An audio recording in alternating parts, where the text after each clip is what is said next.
Welcome to our 10 Talk today. I'm really excited to have Adam Petzel join me to chat about some really interesting uses of collaborative Google Slides to make your breakout sessions very interesting. Adam is a senior instructor in curriculum instruction. He is our math educator and he does all things math education. And so we're going to get a lot of good tips from him and some great math examples actually as well. I'm excited, Adam, because I am Google, I'm incompetent in the Google thing. So I was excited about this topic. I'm excited to hear how you kind of use this in an innovative way and what you're collecting. So go ahead and show us some of what you're doing in your classes. Yeah, definitely. And this goes beyond, I've specialized in math, but this goes well beyond math. It can be used at all content levels and a lot of grade levels. And so let's jump in. So that's the goal, is talking about enhancing the breakout room collaboration. And Nancy, right now, obviously with this unique time, we see a whole lot of online learning. And this presentation today really aligns with synchronous instruction. So people that are with students at the same time using a technology that allows breakout rooms like Zoom, which is pretty widespread these days. And the key question I've been thinking about as an instructor is how I can use virtual breakout rooms in ways that foster productive collaboration and equitable participation.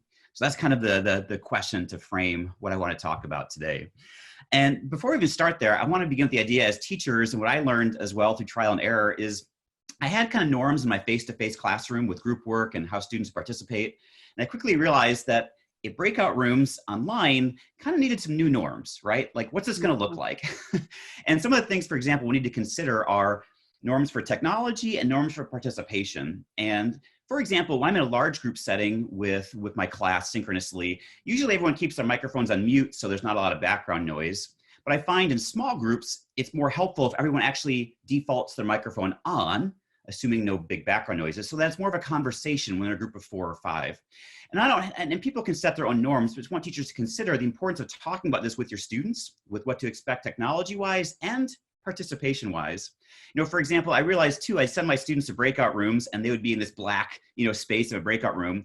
And if I didn't have sometimes a nice icebreaker to get them, to get them talking at first, often they were a little, slow to jump into the content discussion. So thinking about a way to break the ice, a way to share time, to think about respectful interactions. These are just good things to remember when jumping in a breakout room. In those large group situations, we're so much more into turn taking as opposed to conversation. Mm-hmm. Exactly. I know conversation is that way too, but the discussion group, you just want a totally different environment. Yeah. So. Exactly. So start there. Don't skip that fact as a teacher.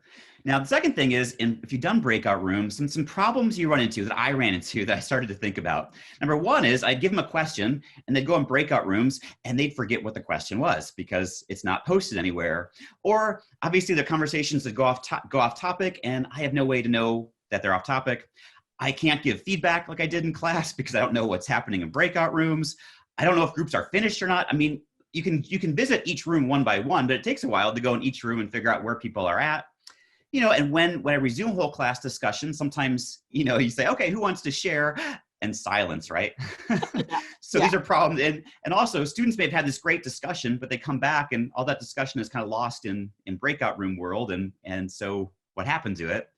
And also as a teacher, I think in our Zoom environment, Adam, they're even more silent when we come back together. Because it's a little bit weird. It's just a little weird. And we know as teachers, if we have visuals and things to look at, that really helps. And so that's one of the things we want to address today with Google. And as teachers too, a problem is like all these student ideas, you don't know what, they're invisible again. You didn't see them. And so today I want to talk about is Google Slides as one tool to partner in solving these problems for us to help accomplish and address those problems. So if you're new to Google Slides, this is different than PowerPoint in the sense it's all in the cloud, it's free, but you can set it so that everyone can access it in real time and be able to edit the same set of slides. And so it's collaborative. You can make it so that everyone can change it and put answers on at the same time. So here's the steps, and I'll give some examples, Nancy, okay? Great. And show kind of what it looks like. So the first step for a teacher is to obviously plan your class, but you're going to create a single Google Slide presentation like you're looking at now. I have one presentation I'm going to use for the whole class. I don't need to make 6 different copies of it for each group, one thing. And within that, I'm going to, plan out some things that we can collaborate on. So first thing is, you know, when you're in a Google slide or any Google Doc, you need to set sharing settings. So for example, on the top right where it says share, it's important that when you share it, it's set that anyone can edit it. And this is something to learn, but for example, mine's already set, but you can change the settings. And for example, I have it set so anyone with link can edit it. And that means that it's not just me anymore. You have to change that. It's a quick change, but that lets everyone who has the link edit it. So what I do then is I create my slides like this, and I plan where the breakout rooms are going to happen, what they're going to discuss, what the activities are going to be, and I'll show some examples of that. And I make a slide for each group. So for example, in one of my math classes, students were debating which fractions were greater than another. And so I planned, this is going to be one of our conversations. So within my presentation, I made this slide, and then I made 5 different copies of it and labeled it group 1 through 5. This is done ahead of time. So I'm just preparing it. And then during the presentation, when I share the Google link with the class, like up here on the top, I just have the, you know, the URL address up at the top there, I put it in the chat, and they can all copy that into a browser, into a tab. And when they open it up, we are now all on the same document. We're all on the same Google slide working on it. So Adam, so if we say it's time to go into discussion groups and or breakout groups, and they actually go in, you send them into the breakout groups, the chat is still available. So in the breakout group, they can click on that document they need. Well, typically I send it out before they go to breakout rooms. So I do it while we're in the main session, so we're all there. And then when it, like for Zoom, for example, I can set to 5 breakout rooms. And when it does that, it labels the breakout rooms 1 through 5 or whatever I want. Perfect. So the students know, and they know then they will go to their slide. So if they're in group 2, they'll go to second slide, and the 4 people in group 2 will be on this slide working together. And the 5 people in group 4 are working on this slide. Now they can all see each other's work, which isn't necessarily a bad thing. We'll talk about that, but I can as well. And so for example, here's what happened with this one. So here's what happens as they were working on it in real time. Here's the difference. I saw all this coming in real time. So for example, I saw a group that was working on it, and in real time, I'm just watching it, but I can realize, oh, I need to jump into group 4's room and ask a question and to help scaffold them along. And I may realize group 2, they haven't typed anything yet. Like everybody, you know, so I jump into group 2. Hey, group 2, I noticed that nothing's on your slide yet. How's it going? You know, what are you thinking? So it just helps me monitor. I love it as a formative assessment tool. Yeah, because before I had no idea what was happening in breakout rooms, but in real time, I can see what's coming in and where to navigate, where to jump in, and to plan my post discussion. You know, because I could also see when groups were all about done, I could end the breakout room and they would all come back in the main room. And instead of being like, who wants to share? I could invite students in and say, hey, group 3, this is interesting. Tell us about what you put for your first one. And then group 3 is okay to share, and everyone can see group 3's answer, and we can compare it to group 1's just like this. And I can easily navigate the slides back and forth to go through. And the nice thing is this works for a lot of things. Like it can be creative. It doesn't have to be just text. You know, like you can make slides like this. I use shapes to insert shapes that students can drag shapes around. You know, students can learn how to use some of the text box tools or drawing tools. And like this was an example where groups were doing a math problem. And again, I had them go back to breakout rooms, and they each had a slide. And here you can see they were able to move things around. They put in some different, you know, some text, some groups drew a few pictures there. And again, I could watch the work, and when we pulled back together, we had this visual work to be able to interact on. You know, and again, it can not just math. I mean, whether you're discussing something in text, I like tables a lot, Nancy. So for example, like here was a discussion we had, it was just more about an article students had read, you know, reading. But again, using a table, there was 3 specific questions. They had 3 places to type their answers, you know, and in the end, we could talk about that. You know, and again, you could see, for example, I've had slides where you can imagine giving students a political cartoon. You could give students a graphic or an image and ask them to analyze it, to give some feedback for it.